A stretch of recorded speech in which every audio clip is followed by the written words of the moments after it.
It's Wednesday, time for our weekly trip to the new zoo. And Neil Anderson joins us live this morning from Suamico. Hi, Neil.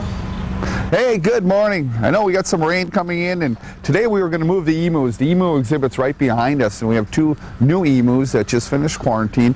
But with the rain and the thunderstorms coming in, we wanted to go ahead and keep them in the back area because they know where their shelter and everything is. So today, though, across from the emus is the Laughing Kookaburra exhibit. And the what?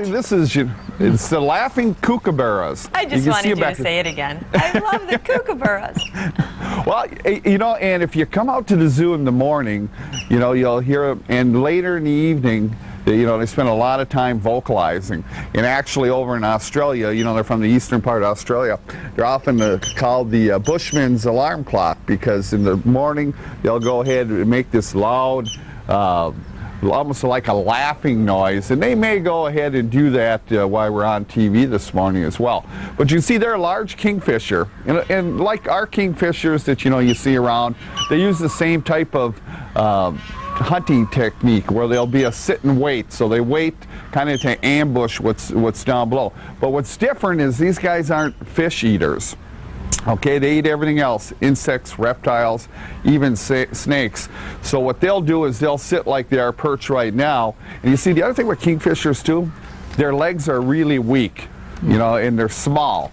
And that's just so that they can perch, because they don't really use that to go ahead and grab their prey or anything. But they'll go ahead, I mean, they'll eat snakes as well. And one of the techniques they use too is they'll go down, dive down, and these guys could grab a snake. Now they're about a pound. They could grab a snake almost a meter long, and they would fly up in the air and then drop it.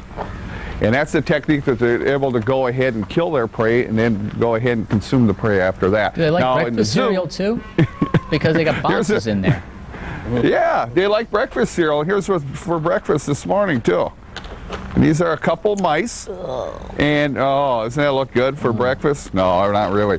But you know, what we do here is we got to make sure that when we place the food in, and that's something that you want to do, is when you're placing food in an exhibit, whatever animal it is, like in these guys, their natural behavior is to dive down from up above.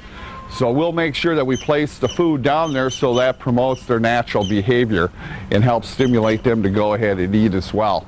But they're a large bird, like I say, they're about a pound apiece, and these birds, you know, can live up to about 20 years old. Wow. And actually, we have one in here that came in 1996 from the Milwaukee County Zoo, and then we had one that came in 2009 from Seattle's Woodland Park Zoo. So we've had, like I say, age-wise, we've got some older birds, but they're really neat to hear. And if you hear that laughing noise in the zoo, come on over to the Australian part of the zoo and check them out. All right. Neil, we'll check back with you next hour, okay? Hey, sounds good. See ya.